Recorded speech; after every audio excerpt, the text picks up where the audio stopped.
everyone, and welcome to this, our 10th episode of SSH Writers on Writing, where we interview scholars, researchers, and writers from across the university about their writing lives. Do they have an obvious process to their work? What advice can they give to students in their field? And do they prefer sunrise or sunset? My name is Lori Enns, and I'm the SSH Writing Center Coordinator at Nazarbayev University. And with me today is Assistant Professor of Political Science, Hoyoun Koh. Dr. Koh, welcome to the show. Hi, Lori. Thank you for inviting me for this series. I'm as excited as you are, I hope, to be here today. I will do my best. I'm not a good speaker, but I will do my best. Well, we're very happy to have you. So you are our second political scientist on the show, and I know that you know Caress Schenk. She's your colleague. She was the first person that we had on the show. From what I understand, one of the differences in your research profiles is that you do more international relations than she does. Am I right to think that? Yes, that's about right to say that. So I'm more into international relations. Technically speaking, I'm doing both, but in a more conventional sense, I'm more inclined to be categorized as an international relations researcher rather than domestic politics or comparative politics. I would like to ask then, what got you into this field? Is there anything in particular that made you interested? A lot of Koreans are interested in politics, real world politics. So if you go to Korea and grab any person on the street, ask about politics in South Korea, then I'm sure you will get a bunch of professional commentators and experts. So yes, that's how I got naturally interested in Korean politics in the first place. And then I got also interested in international relations. I learned that there are a lot of different topics within international relations. So that's how I got to this specific research program I'm working on now. If your present self could go back and talk to your younger self, is there something that you would have wished you would have known when you started your career? Well, if I travel back in time and see my younger self, I would say, don't do political science. Oh,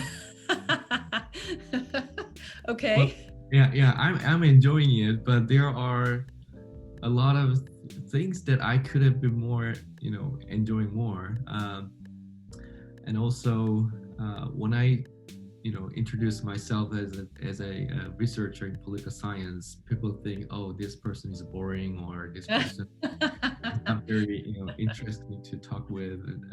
One thing that I really want to recommend to my young myself, if I can, is, well, you have to prepare for writing. So you're going to be a heavy writer if you want to choose in this career. For our listeners, can you just briefly describe your areas of interest within your areas of research? So one of my research areas is using experimental design to find out what affects people's behavior in mostly context of politics. Another area I'm studying is obviously Korean studies, since I got this fund from Korean government and running Korean studies group in SSH. So I do some research about Korean affairs. I'm more interested in using different methods and different tools. So does that mean that your research is more quantitative? Like if you're using, do you use algorithms or? So I do use both qualitative and quantitative. Well, I can say I'm more inclined to quantitative.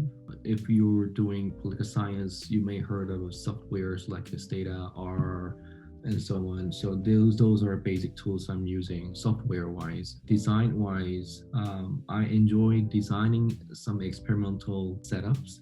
So ask people to read something hypothetically design, or like a game, like a situation or simulation setup, and observe how they respond to the given stimulus. So that's what I actually do for my research. So you listen in on conversations. Is that part of what you do for your research? Yes, it sounds a little bit strange, spying on someone's talking, but Well, I give a question, then let them freely talk to each other, and then I collect their, words by words and analyze it. And they sign up for the research. They sign Yes, on. obviously. Yeah, Yeah. I always follow the IRAC recommendations, and I need this IRAC approval. Yeah, yeah, that sounds. I just read a study on that was in the field of economics, and it sounds like a lot like that. They had students play a game that was based on game theory, but it was about how they felt about certain groups. So, do you feel that your research looks a little bit like economics sometimes? I'm not sure if I should. I wrote my doctoral dissertation using this behavioral economics like a game experiment. So I use a bargaining game and how do they actually decide to punish the other side and so on. So given a very economic setting of the game. And also when I do qualitative analysis, I just said that, well, I ask people to talk about a given topic and then I don't actually ask a specific question, just to give a theme and then just let them talk. Later on, I have to go word by word and Right. what is the meaning behind it. It sounds taxing, very taxing work. Um, then, how do you write up? Is most of your research written up for articles, like journal articles? Like, what kinds of writing do researchers in your area do? Yes, mostly it's a journal article and research paper, but it really depends on your topic and depends on type of a journal you're writing for. Sometimes it's very short. For example, articles using experimental design, 3,000 words, but in a more qualitative type writing paper is a research paper is as lengthy as a 6,000, 8,000 words. So these are, I think, mostly the type of writing that researchers do in my area. Many scholars sometimes they writing columns and kind of editorials to newspapers and magazines. So, not only are you a researcher, you're also a teacher. So, I know that you have a number of students, and I'm just going to ask about when you're teaching, what is it? What is the skill that you're trying to get your students to develop when you're teaching your courses? There's a concept called intellectual resilience or intellectual flexibility. I want my students not to be afraid of, giving a wrong answer. Mm-hmm. So science and knowledge, human history is accumulation of the trial and errors. And when I read my students, they are concerned about, professor, is my answer right or wrong? Uh, but I really want them to learn from their wrong answers. I know a lot of students here at Nazareth University are highly talented and highly intellectual, very competitive. So I think they can be more confident. And even if they got answers wrong, that doesn't mean that it is completely wrong. Well, in my field, there is no single answer to one given question. So there are always multiple answers. So if students are really focused on not being wrong in tests or in your classes, then they won't be focused on sort of finding great ideas and trying to just taking a risk and going with those ideas. And yeah, I got disappointed when I ask a question and students just rephrase what they read or what I lectured.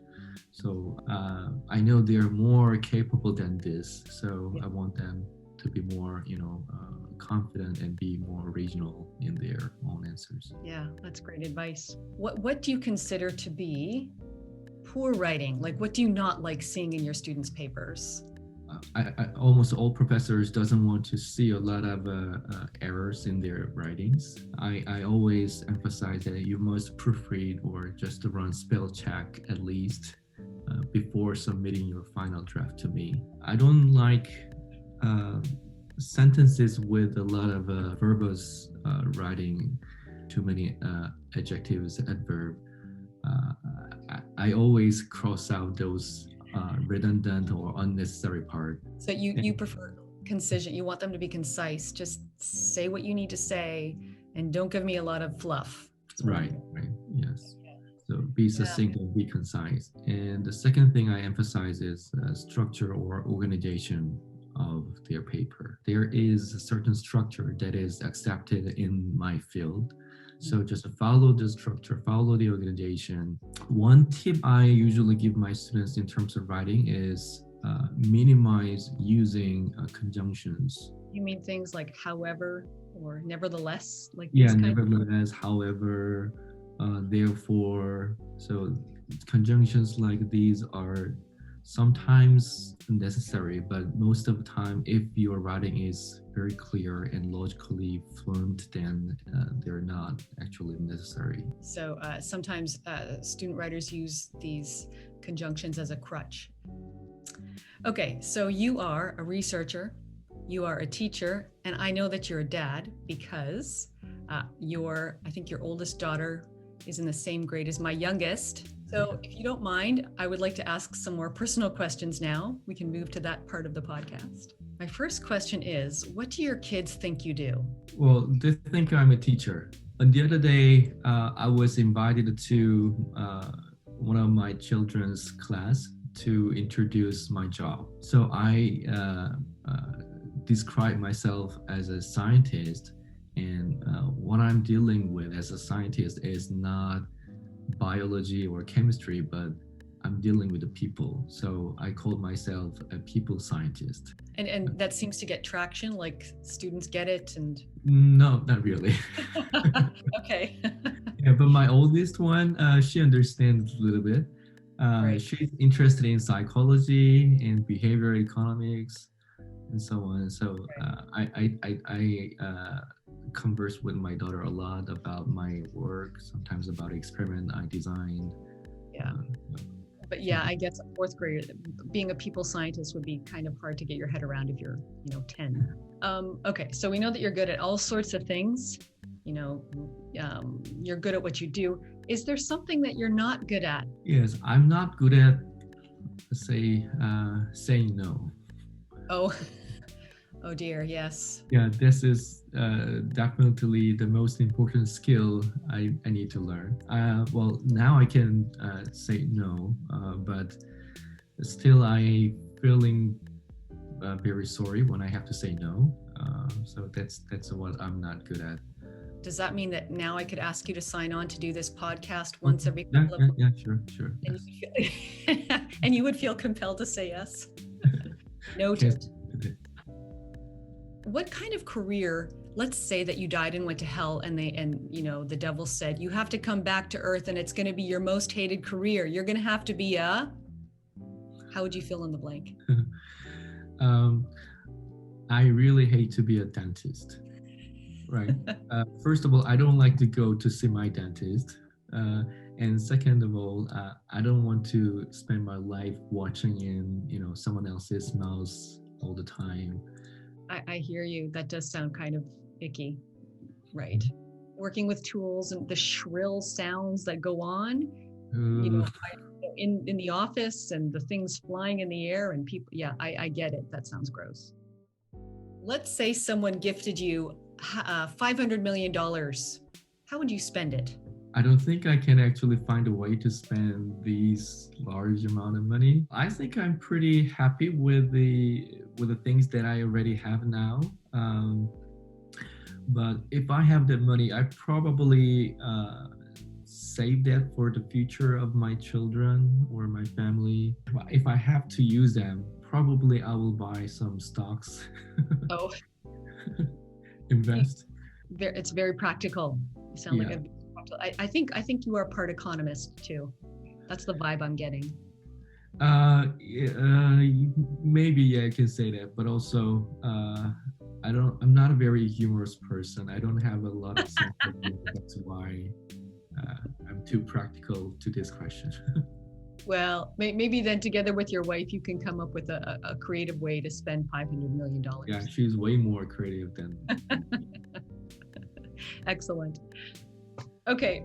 I am sensitive to the fact that you have other things to do with your day. And so I'll bring this to a close by saying we appreciate you giving us a glimpse into your life as a researcher, a teacher, a dad. Thank you very much for your time. Dr. Hoyoun Koh, thank you for being on the show. Thank you. It's my pleasure.